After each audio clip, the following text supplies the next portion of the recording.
India TV YouTube channel को subscribe करें और बेल आइकन दबाएं।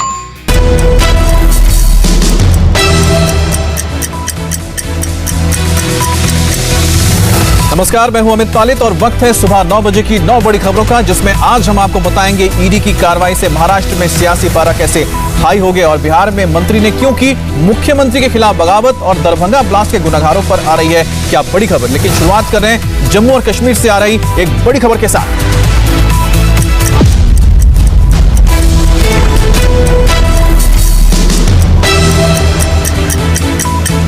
और इस वक्त की सबसे बड़ी खबर आपको बता दें, जम्मू में आज फिर ड्रोन देखा गया है। जम्मू के अरनिया सेक्टर में सुबह 3 बजे से 4 बजे के बीच ये ड्रोन दिखा है और पाकिस्तान की तरफ से आए इस सर्विलेंस ड्रोन पर बीएसएफ के जवानों ने 10 से 15 राउंड फायरिंग की है। तो ये बड़ी खबर है, एक बार फिर से ड्रोन देखा गया है अरनिया सेक्टर में जम्मू के, और ये बिल्कुल बॉर्डर से सटा हुआ इलाका है। और बताया जा रहा है कि पाकिस्तान की ओर से सर्विलेंस ड्रोन आया था, जिसको देखने के बाद स्पॉट होने के बाद बीएसएफ के जवानों ने उस पर 9 से 10 राउंड फायर किए और उसके बाद ये वापस लौटा। तो ये बड़ी खबर आ रही है, एक बार फिर से ड्रोन के जरिए घुसपैठ की कोशिश हुई पाकिस्तान की ओर से और इस पर बीएसएफ के जवानों ने फायरिंग की, जिसके बाद इसे वापस लौटना पड़ा। बात करेंगे संवाददाता मनीष प्रसाद से। मनीष, अरनिया सेक्टर वही इलाका है जहां इससे पहले भी कई ड्रोन देखे जा चुके हैं, क्योंकि बहुत ज्यादा दूर नहीं है जम्मू से ना ही कालूचक से, तो ऐसे में क्या माना जा सकता है? Amit, border security forces senior officer से मिली है, उसके मुताबिक अरनिया सेक्टर का इंटरनेशनल बॉर्डर है जहां पे बीओपी की फॉरवर्ड लोकेशन थी और वहीं पर करीबन 4:45 सुबह एक यूएवी स्पॉट किया गया। ये पाकिस्तान का सर्विलेंस यूएवी था, व्हाइट कलर का ये यूएवी था। जैसे ही वो करीब आया उसके तुरंत बाद ही अलार्मिंग स्पॉट के तौर पर बॉर्डर सिक्योरिटी फोर्स के जवानों ने लगातार फायर किया। करीबन 10 से 20 राउंड फायर किए गए और 4:45 का टाइम होने की वजह से ये पूरे इंटरनेशनल बॉर्डर पर अलर्ट जारी किया गया ताकि कहीं से भी और कोई surveillance equipment near by location पे ना आए। और उसके अलावा जो इन्फिल्ट्रेशन एरिया या फिर जहां पर पिछले दिनों टनल मिली थी, दरअसल उन सभी एरियाज को फिर से चेक किया गया। तो ये ऑफिशियली बॉर्डर सिक्योरिटी फोर्सेस के द्वारा कहा गया कि जैसे ही पाकिस्तान का सर्विलेंस इक्विपमेंट और सर्विलेंस ड्रोन दिखाई दिया, उसके तुरंत बाद ही बॉर्डर सिक्योरिटी फोर्स ने जैसे कंट्रोल करने के लिए कि कहीं से भी आईवी को क्रॉस ना करे, इसलिए जवाबी कार्रवाई की और जवाबी फॉलो किया। जी मनीष, इससे तो साफ यही होता है कि एक बार फिर से पाकिस्तान की कोशिश यही है कि ड्रोन के जरिए वो कहीं ना कहीं अपने नापाक मंसूबों को कहीं ना कहीं अंजाम तक पहुंचाए। लेकिन जिस तरह से हम देख रहे हैं कि जैसे ड्रोन के 1-2 हमने हमले देखे, आज उनको इंटरफेरेंस देखा हमने, उसके बाद से काफी ज्यादा अलर्ट हो गए। शायद यही वजह है कि ये ड्रोन इन्फिल्ट्रेट नहीं कर पाया, इसे रोक दिया गया। क्या क्या चीजें, कौन कौन से मेजर्स अभी लगाए गए हैं, चाहे बॉर्डर हो या फिर आर्मी इंस्टॉलेशंस के यहाँ पर? अमित, चूंकि ये बहुत क्लासिफिकेशन के साथ है, लेकिन हम जो बता सकते हैं उसके मुताबिक एंटी ड्रोन सिस्टम के तौर पर इलेक्ट्रोमैग्नेटिक पल्स को भारतीय सेना ने इंटरनेशनल बॉर्डर को मॉनिटर करने के लिए वहां पर आईवी पर एंटी ड्रोन सिस्टम के तौर पर जैमर्स हैं और उसके अलावा स्नाइपर्स को तैनात किया है। और यही वजह है कि जो आसपास के लोग हैं, रिहायशी इलाके के लोग हैं, उनको भी अलर्ट किया गया है कि अगर कोई भी ब्लिप उनको दिखाई देता है तो उसकी सूचना ऑपरेटिंग बेस या फिर आर्मी की यूनिट या उसके अलावा जो पास में यूनिट है उसको दे। इसके साथ साथ जो खासतौर पर जो जैमर्स लगाए गए हैं उनकी रेडियो फ्रीक्वेंसी के जरिए वो पूरी तरीके से उसको ब्लॉक करने के लिए सक्षम है। और यही वजह है, और शायद यही वजह है कि जो अलर्टनेस है, और खास तौर पे जम्मू बेस पर जैसे अटैक हुआ था ड्रोन से, उसके बाद जिस तरह से हमने देखा कि हमारे फोर्सेस ने रिटेलिएट किया और जिस तरह से उन्होंने अपने आप को तैयार कर लिया इस नए खतरे से निपटने के लिए, उसी का नतीजा है कि बीएसएफ के जवानों ने ड्रोन को स्पॉट किया और उस पर अटैक भी किया। बहुत बहुत शुक्रिया आपका। जम्मू जैसी एक साजिश कश्मीर में भी रची गई है और जम्मू कश्मीर में आतंकियों से मुठभेड़ में हमारे एक जवान शहीद हो गए हैं। यह एनकाउंटर पुलवामा जिले के राजपुरा एरिया में हुआ है। हाजिन गांव में आतंकियों के छुपे होने की खबर मिलने के बाद सुरक्षा बलों ने इलाके को घेर लिया। आतंकियों से मुठभेड़ शुरू हो गई और इस एनकाउंटर में हमारे एक जवान गंभीर रूप से घायल हो गए। उन्हें आर्मी हॉस्पिटल ले जाया गया, लेकिन वो नहीं रहे, वो शहीद हो गए। जम्मू कश्मीर में पिछले कुछ दिनों से आतंकी वारदातें बढ़ी हैं। सुरक्षा बलों ने चौकसी बढ़ा दी है और इसी बीच पुलवामा में एक और एनकाउंटर चल रहा है। बात करेंगे संवाददाता मंजूर मीर से। मंजूर, फिलहाल क्या ताजा अपडेट है इसको लेकर?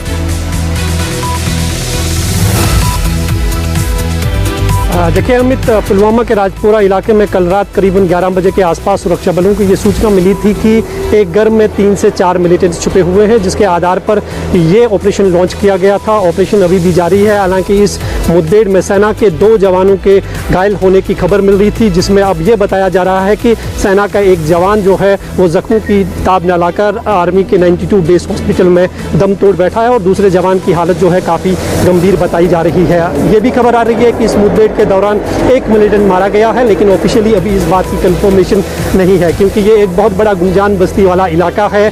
आसपास पहले लोगों को वहां से रेस्क्यू करना पड़ा, उसके बाद ये ऑपरेशन लॉन्च किया गया और यही कारण है कि 9 घंटे से यह मुठभेड़ जो है जारी है और सेना को इसमें एक नुकसान उठाना पड़ा कि उनका एक जवान जो है वो शहीद हो गया है। फिलहाल मुठभेड़ जारी है और आशंका जताई जा रही है कि जो घर में 3 से 4 मिलिटेंट्स के छुपे होने की खबर मिल रही थी वो जैश ए मोहम्मद या लश्कर तैयबा के हो सकते हैं। फिलहाल एंट्री और एग्जिट पॉइंट को पूरे इलाके में सील कर दिया गया है। मोबाइल इंटरनेट सेवाएं इलाके में बंद है और जम्मू कश्मीर पुलिस, आर्मी और सीआरपीएफ का ज्वाइंट ऑपरेशन अभी भी जारी है। जैसा बता रहे कि 9 घंटे से लगातार ये मुठभेड़ जारी है और उसमें कहीं ना कहीं हमें कैजुअलिटी भी उठानी पड़ी है, तो साफ है कि जो आतंकवादी हैं उनके पास अच्छा खासा हम कह सकते हैं हथियार भी है, असला भी है। क्या जानकारी मिल पा रही है कि क्या ये वही लोग तो नहीं है जो इससे पहले बहुत सारी जो वारदातें हुई थी जिसमें कई सारे हमारे पुलिस के जवानों को भी शहीद होना पड़ा था, क्या उससे जुड़े हुए लोग हैं?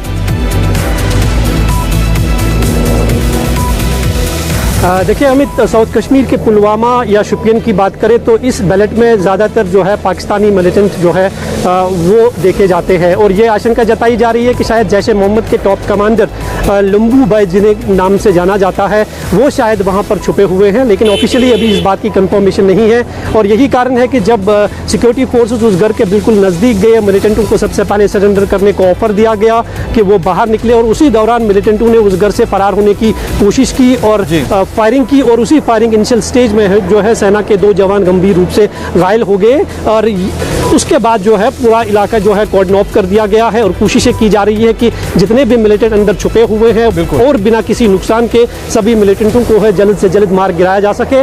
फिलहाल ऑपरेशन जो है बड़े पैमाने पर जारी है और ये बात तभी साफ होगी। बता रहे हैं कि इलाका भी रिहायशी है, तो रिहायशी इलाके में जब इस तरह के ऑपरेशंस किए जाते हैं तो फोर्सेस के लिए बहुत मुश्किल होता है, क्योंकि सिविलियंस को बचाना पड़ता है और सिविलियंस को बचाने के चक्कर में कई बार उन्हें खुद भी गोली खानी पड़ती है और हमारे जवान अपनी जान तक देते हैं दूसरों को बचाने के लिए। बहुत बहुत शुक्रिया। और आज की एक और बड़ी खबर है महाराष्ट्र से, जहां सहकारी बैंक घोटाले में ईडी की कार्रवाई पर सियासत गर्मा गई है। ईडी ने सातारा में डिप्टी सीएम अजीत पवार के एक रिश्तेदार की चीनी मिल जब्त कर ली है। यह कार्रवाई पीएमएलए यानी कि prevention of money laundering act के तहत की गई है और यह एक्शन जंडेश्वर सहकारी चीनी मिल पर हुआ है। जब्त की गई संपत्ति में चीनी मिल के अलावा जमीन, बिल्डिंग और मशीनरी भी शामिल है। जब्त की गई संपत्ति चेमन गांव, कोरेगांव और सातारा में है और इसकी कीमत करीब 65 करोड़ 75 लाख बताई जा रही है। अजीत पवार के रिश्तेदार पर हुई कार्रवाई का बीजेपी ने स्वागत किया है। बीजेपी नेता किरीट सोमैया ने कहा कि उन्होंने शरद पवार के परिवार से जुड़े एक और घोटाले की जांच ईडी से करने की मांग की है। सोमैया ने आरोप लगाया कि शरद पवार के परिवार के रोहित पवार की कंपनी बारामती एग्रो ने एक कर्नल सहकारी शक्कर कारखाना का अधिग्रहण किया था और यह अधिग्रहण सिर्फ 50 करोड़ में कर लिया गया। ये एक बहुत बड़ा घोटाला है और ईडी इसकी जांच करे। बात करेंगे संवाददाता राजेश कुमार से। राजेश, जिस तरह से कार्रवाई हो रही है और एक और जो केस सौंपा जा रहा है जिसकी जांच की मांग कर रहे हैं किरीट सोमैया, कुल मिलाकर सियासत हो क्या रही है और इसको लेकर क्या रिएक्शन आ रहे हैं एनसीपी की ओर से? देखिए, एनसीपी अभी इस पूरे मामले पर चुप है अमित, लेकिन आपको मैं पूरा केस समझा दूं। एमएससीबी यानी कि महाराष्ट्र स्टेट कोऑपरेटिव बैंक घोटाला आखिर है क्या?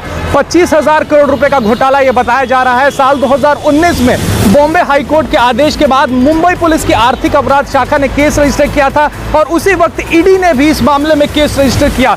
76 ऐसे पॉलिटिशियन है, 76 पॉलिटिशियन जो एमएससीबी में डायरेक्टर थे और उन पर आरोप है कि 2010 के आसपास उन लोगों ने ये घोटाला किया है। घोटाला होता कैसे था जो ईडी की जांच में सामने आया है?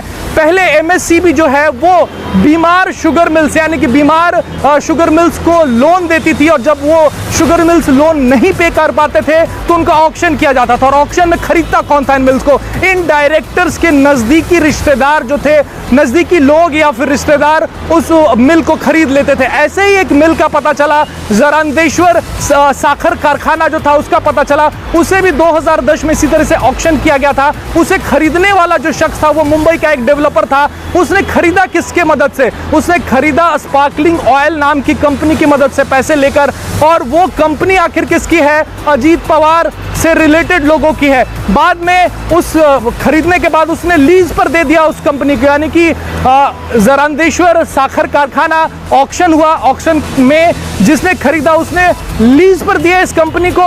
वो लीज पर लेने वाली कंपनी भी अजीत पवार के काफी करीब शख्स की है। यही वजह है कि इस कारखाने को सील किया गया है। 65 करोड़ फिलहाल बताया जा रहा है कि 65 करोड़ के करीब में इसका दाम है इस कारखाने का। तो बहुत अच्छी तरह से पूरा लिंक बता दिया है किस तरह से सहकारी बैंक, कोऑपरेटिव बैंक, उससे जुड़े हुए डायरेक्टर, पॉलिटिशियन, फिर पॉलिटिशियन के रिश्तेदार और उनके साथ जुड़े फिर बिजनेसमैन। तो लंबी तार है जो सीधे जाके पहुंचती है कहीं ना कहीं जो सियासी नेता है यानी कि जो मंत्री हैं। बहुत बहुत शुक्रिया आपका। महाराष्ट्र की तरह बिहार में भी सियासत गरमाई हुई है और बिहार में नीतीश कुमार के खिलाफ उनके ही एक मंत्री ने मोर्चा खोला है। नीतीश पर आरोप लगाने वाले मदन सहनी जेडीयू के ही विधायक हैं और बिहार सरकार में कल्याण मंत्री हैं। कल देर शाम उन्होंने नीतीश कुमार पर आरोप लगाते हुए इस्तीफे की पेशकश कर दी। मदन सहनी ने कहा है कि नीतीश कुमार सिर्फ अफसरों की सुनते हैं और अपने मंत्रियों की गरिमा का कोई ख्याल तक नहीं रखते हैं और अफसरों की मनमानी की शिकायत करने पर कार्रवाई करने की बजाय चुप्पी साध लेते हैं। तो साफ है उनका कहना है कि मंत्रियों की नहीं सुनते हैं, सिर्फ अफसरों की सुन रहे हैं नीतीश कुमार।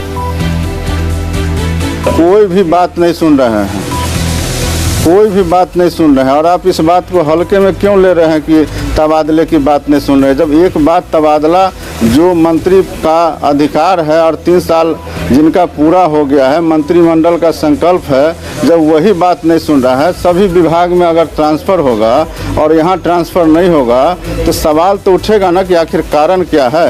लोग तो ये समझेंगे ना कि हम लोग कमज़ोर हैं इसलिए हमारी बात को नहीं सुनी जा रही है। जेडीयू में हैं, नीतीश जी जेडीयू के हैं, तो आप उन तक अपनी बात तो रख सकते थे। कभी आपने बात रखी उनके सामने? हम लोग वहाँ बहुत बात रख चुके हैं। वहाँ सिर्फ और सिर्फ अफसर की बात को ही तवज्जो दिया जाता है, हम लोग को बात को हल्के में लिया जाता है और हम लोग इसलिए तय कर लिए हैं कि अब मंत्रिमंडल में नहीं रहना है, अपने क्षेत्र में हम लोग विधायक के रूप में काम करेंगे। अब नीतीश के खिलाफ पिछले कुछ दिनों से कई नेताओं ने मोर्चा खोल रखा है। मदन सहनी के अलावा बीजेपी के ज्ञानेंद्र सिंह ज्ञानू ने भी खुलकर नीतीश कुमार पर आरोप लगाए हैं। बागियों में तीसरे शख्स हैं जीतन राम मांझी, जो राज्य में शराबबंदी को लेकर नीतीश कुमार पर लगातार निशाना साध रहे हैं। जीतन राम मांझी अभी कुछ दिन पहले ही दिल्ली आए थे, यहां भी उन्होंने शराबबंदी नीति की समीक्षा करने की बात कही थी। 2 लाख से ज्यादा गरीब लोग आज जेल में हैं, उनके जमानत लेने वाला कोई नहीं है और घर पर उनके परिवार लोग काफ़ी दुखी हैं, चिंतित हैं। खाना पीना कैसे खा रहे होंगे ये भगवान जानता है। तो इसीलिए हम कहा कि इस पर समीक्षा कीजिए और जो गरीबों पर केस हुआ है उस केस को गवर्नमेंट उठा ले, इस तरह की बात हम मांग करते हैं। अब नीतीश के खिलाफ बगावत के बाद आरजेडी ने भी नीतीश पर सवाल खड़े किए हैं और कहा है कि बिहार में अफसर भ्रष्टाचार में लिप्त हैं। चोर दरवाजे से इन्होंने सरकार बनाया और लगातार हम लोग इस बात को कहते थे पूरे बिहार में अफसरशाही है। अब आप बताइए, जदयू के मंत्री हैं और अति पिछड़ा समाज से आते हैं और मुख्यमंत्री के प्रधान सचिव उनकी फोन तक नहीं उठाते हैं, कोई चपरासी तक उनकी बात को नहीं सुनता। ये बात समझने की जरूरत है। बीजेपी के एक विधायक बीजेपी के मंत्री पर आरोप लगाते हैं कि उनके विभाग में तबादले में बिना आरसीपी टैक्स लिए हुए कोई काम नहीं हो रहा, यानी पूरी तरीके से बिहार में भ्रष्टाचार चरम सीमा पर है। इस पर बात करने के लिए हमारे साथ नीतीश चंद्र जुड़ गए। नीतीश, जीतन राम मांझी का समझ में आता उनका एक कद है, उसका असर होगा। ज्ञानेंद्र ज्ञानू भी कई बार के विधायक हैं, लेकिन मदन सहनी जो हैं इनका किस तरह का रुतबा है और ये जो आरोप लगा रहे हैं इसमें कितनी सच्चाई है? देखिए, मदन सैनी भी तीसरी बार जीते हैं, 6 साल से मंत्री हैं और इससे पहले भी जिस विभाग में थे खाद्य आपूर्ति में, वहाँ भी जो उनके प्रधान सचिव थे विभाग के, उनके साथ उनकी मुश्किलें थी। और अभी जो प्रधान सचिव हैं जिस विभाग में है समाज कल्याण में, उनके साथ उनकी नहीं बन रही थी। देखिए, जून का जो समय होता है, महीना होता है, वो तबादलों का समय होता है और इसमें मंत्रियों को तबादले का अधिकार होता है। इसके बाद ये अधिकार जो है मुख्यमंत्री के पास चला जाएगा। लेकिन जून के महीने में जो तबादले की जो लिस्ट बन रही थी, उसको लेकर कहा जा रहा है कि जो विभागीय सचिव हैं उनके साथ उनकी नहीं बनी, जो फाइल भेजा गया था उस पर हस्ताक्षर नहीं हुए। तो मोटे तौर पर जो तात्कालिक कारण है वो तो साफ तौर पर तबादले को लेकर मंत्री और अधिकारियों के बीच जो खींचतान अमूमन देखने को मिलती है वो भी यहाँ देखने को मिल रही है। लेकिन ये भी सही है कि अफसरशाही को लेकर बिहार के जो विधायक हैं, मंत्री हैं, वो हमेशा इस बात की शिकायत करते रहे हैं और नीतीश कुमार चूंकि अधिकारियों को तवज्जो देते रहे हैं, ये बात हर कोई जानता है। तो ये जो एक शिकायत रही है ये बिहार के राजनेताओं की रही है। और जीतन राम मांझी ने भी यही बात कही है कि हमने एनडीए विधायक दल की बैठक में भी ये बात रखी थी और जाहिर है जब ये बात एक मंत्री ने उठाई है तो हर विधायक को लग रहा है कि ये उनका भी दर्द है और इसलिए हो सकता है कि इसमें कई और नाम जुड़ते जाएं और कई और लोग ऐसे हैं जो मंत्री कर रहे हैं, जो एमएलएज है, विधायक कर रहे हैं कि अफसरशाही है, यानी कि डिप्लोमेट्स का ज्यादा वहां पर दबदबा है। वो तो वहां की जनता भी यही बोलती है कि वहां पर अधिकारी है जो सब कुछ करते हैं, वहां पर मंत्री तक सुनने वाले नहीं है। बहुत बहुत शुक्रिया आपका। और बिहार से एक और बड़ी खबर आ रही है। दरभंगा रेलवे स्टेशन पर पार्सल बम ब्लास्ट के आरोपी आज पटना की एनआई अदालत में पेश किए जाएंगे। अब से कुछ ही देर बाद इमरान और नासिर नाम के 2 सगे भाइयों की पेशी होगी। उनसे पिछले 2 दिन से पूछताछ में बड़े चौंकाने वाले खुलासे हुए हैं। दरभंगा रेलवे स्टेशन पर ब्लास्ट की साजिश कैसे पाकिस्तान में रची गई, कैसे दोनों को बम बनाने की ऑनलाइन ट्रेनिंग दी गई, साजिश का यह पूरा सीक्वेंस ऑफ इवेंट इमरान और नासिर ने बताया है। हैदराबाद से ट्रांजिट रिमांड पर पटना लाने के बाद इन्हें आज एनआईए के कोर्ट में पेश किया जाएगा। लेकिन जांच अभी खत्म नहीं हुई है। एनआईए सूत्रों के मुताबिक अगले 1-2 दिन में कई और अहम गिरफ्तारियां हो सकती हैं इस केस में।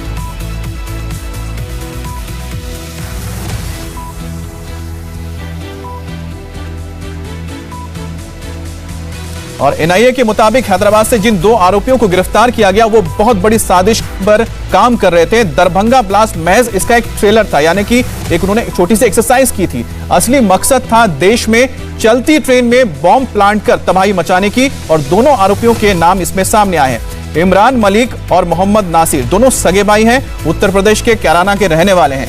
पाकिस्तान के आतंकी संगठन लश्कर तैयबा के लिए काम कर रहे थे।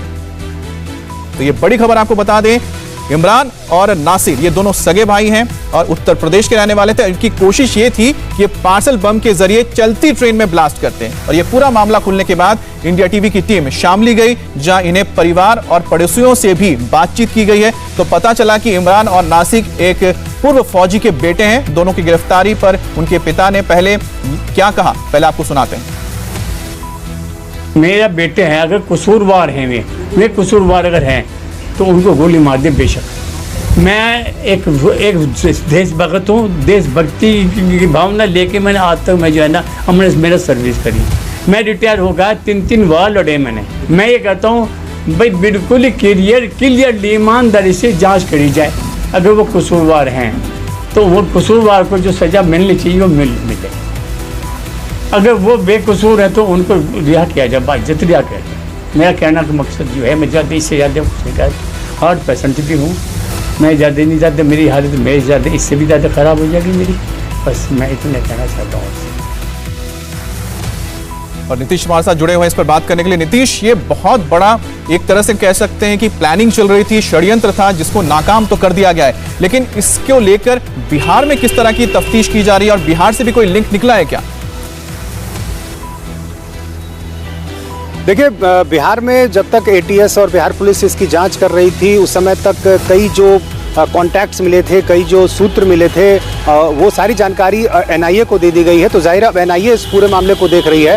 लेकिन जिस तरह से लगातार जो खबरें आ रही हैं, जिस तरह से लगातार इसमें साफ तौर पर जो आतंकी कनेक्शन दिख रहा है, पाकिस्तान का कनेक्शन जिस तरह से साफ दिख रहा है, उसके बाद ये मामला काफ़ी गंभीर हो गया है। और कल भी हैदराबाद में जो 2 भाई हैं इमरान नासिर, उनके घर पर जो छापेमारी में जो चीज़ें मिली हैं, जो आपत्तिजनक सामान बरामद हुआ है, जो कुछ डिजिटल डिवाइस मिले हैं, उसके बाद उम्मीद की जा रही है कि कुछ और नए खुलासे इसमें होंगे। और NIA कोर्ट पटना में, स्पेशल कोर्ट में आज उन दोनों की पेशी हो सकती है। कल इस बात की चर्चा थी, लेकिन आज माना जा रहा है कि उनकी पेशी होगी और उसके बाद फिर रिमांड पर लेकर जाहिर है इन दोनों भाइयों से ये समझने की कोशिश की जाएगी कि आखिर इसके पीछे कितना बड़ा नेटवर्क था, पाकिस्तान किस तरह से मदद कर रहा था, ISI का कैसे हाथ था, लश्कर-ए-तौबा किस तरह से मदद कर रहा था और आने वाले दिनों में और कहां प्लानिंग थी। इस मामले में साफ तौर पर दिख रहा है कि ट्रेन को जलाने की एक साजिश थी, बर्निंग ट्रेन में तब्दील करने की कोशिश थी। तो आने वाले दिनों में और क्या कुछ प्लानिंग थी, ये सारी चीज़ें निश्चित रूप से पता चलेंगी। फंडिंग कैसे हो रही थी, तो आज जब उम्मीद की जा रही है कि पटना के NIA स्पेशल कोर्ट में पेशी होगी, उसके बाद पूछताछ में ये सारी बातें निकलेगी। अमित, बहुत बहुत शुक्रिया आपका।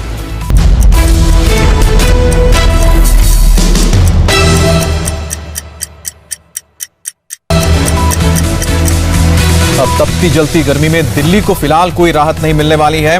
ऊपर से दिल्ली हर रोज गर्मी का नया रिकॉर्ड भी बनाती जा रही है। इस बार दिल्ली ने गर्मी के पिछले 9 साल के रिकॉर्ड को तोड़ दिया है।